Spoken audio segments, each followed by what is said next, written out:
رہا کرو خان کو رہا کرو رہا کرو رہا کرو خان کو رہا کرو خان تیرے جانسار بے شمار بے شمار خان تیرا ایک اشارہ حاضر حاضر لہو ہمارا خان تیرے جانسار بے شمار بے شمار خان تیرا ایک اشارہ حاضر حاضر لہو ہمارا وزیر دیکھیں انسان کوشش کر سکتا ہے، مدد اللہ تعالیٰ کرتا ہے، انسان کوشش کرتا ہے، ہمیشہ پرامن احتجاج کرتے ہیں، پرامن اپنی آواز اٹھاتے ہیں، چاہے آئین قانون کی پاسداری کے لیے بےگناہ لوگوں کے لیے ہو۔ 26 نومبر کو جیسے ہمارے لوگوں کو گولیاں ماری گئی یا الیکشن چوری کرنے کے لیے، 26 آئین ترمیم کے بعد جوڈیشری کو انڈرمائن کیا گیا یا پک ایکٹ کے ذریعے آپ لوگوں کا گلا دبانے کی کوشش کی گئی ہو، ہر صورت میں پاکستان تحریک انصاف حق کے لیے آواز بلند کرتی ہے۔ یہ کوئی 2 + 2 4 نہیں ہوتا، کوئی خاص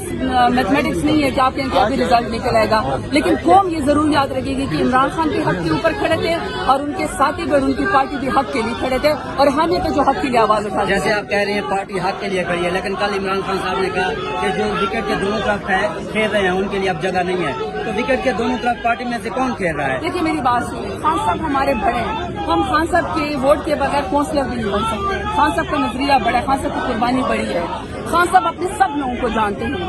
اس لیے جب خان صاحب باہر آئیں گے وہ سب کا فیصلہ خود کریں گے، لیکن اس سے پہلے ہمارا فرض ہے حق کے لیے کھڑے ہونا۔ میں تو بات بتاؤں، خان صاحب جب باہر آئیں گے نا ہم جیسے لوگوں کے لیے وہ ڈھال ہوں گے، کیونکہ ہمارا تو اور کوئی سیاست میں والی وارث نہیں نظریے کے علاوہ، خان کے علاوہ، تو خان ہی ہمیں بچا سکتے ہیں، خان ہی آئے گا، ہم تو باقی کوشش ہی کر سکتے ہیں، سوالوں کے جواب بھی دے سکتے ہیں، میڈم کوشش کر سکتے ہیں۔ خان صاحب نے کہا ہے کہ تمام لیڈرشپ اپنے اپنے صوبوں میں احتجاج کرے گی، میڈم زرتاج گل کا تعلق پنجاب سے ہے، کیا میڈم زرتاج گل لاہور میں جا کے احتجاج کرے گی؟ دیکھیں جب بھی پارٹی کے اوپر کڑا وقت آیا ہے، ریجیم چینج کے بعد جب ضمیر خریدنے کی کوشش کی گئی تو ہم خان صاحب کے ساتھ کھڑے تھے۔ جب 9 مئی کا واقعہ ہوا، جب لوگ چھوڑ کے بھاگ گئے مشکل وقت میں، ہم خان صاحب کے ساتھ کھڑے تھے۔ جب 26 آئینی ترمیم میں لوگوں کے ماں بہنیں بیٹیوں کو اغوا کیا گیا تب بھی ہم خان صاحب کے ساتھ کھڑے تھے۔ آج بھی جب بھی خان صاحب حکم کریں گے اپنے علاقوں سے ووٹ لیں، وہاں حق کی آواز لڑیں گے، باقی 58-60 FIR ہے وہ تو ویسے ہی بھگتتے رہتے تھے اور بھگت لیں گے، کوئی بات نہیں۔ میڈم تخت پنجاب پہ جس کا راج ہے مریم نواز کا، تو جس طرح ظلم کیا جا رہا ہے پنجاب میں پاکستان تحریک انصاف کے لیڈرشپ پہ، ورکر پہ، تو کیا لگتا ہے کہ پاکستان تحریک انصاف کی موجودہ قیادت پنجاب میں نکلنے میں کامیاب ہو جائے گی؟ دیکھیں ایک ٹک ٹاک وزیر اعلیٰ ہے جو میر شرافت علی سے ہار چکی ہے، اس کا تو بیان ہی ہے جھوٹا صفاق مجرم کی طرح وہ بہیو کرتی ہے، غنڈہ گردوں کی طرح۔ آپ مجھے خود بتا دیں کہ وہ خود کہہ رہی ہے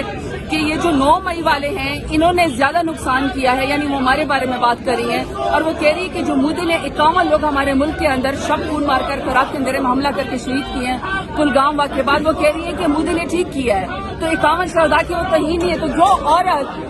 نریندر مودی کو اپنے انکل کو کلین چٹ دے دے اور پاکستان تحریک انصاف کو مورد الزام ٹھہرا دے تو میں اس کی مینٹلٹی کو صرف افسوس ہی کر سکتی ہوں۔ ہے فسقائد پنجاب اس وقت یرغمال ہے، ویسے تو جو ٹک ٹاکر وزیر اعلیٰ اس نے پورے پنجاب کو ایک جیل ہی بنا دیا ہے۔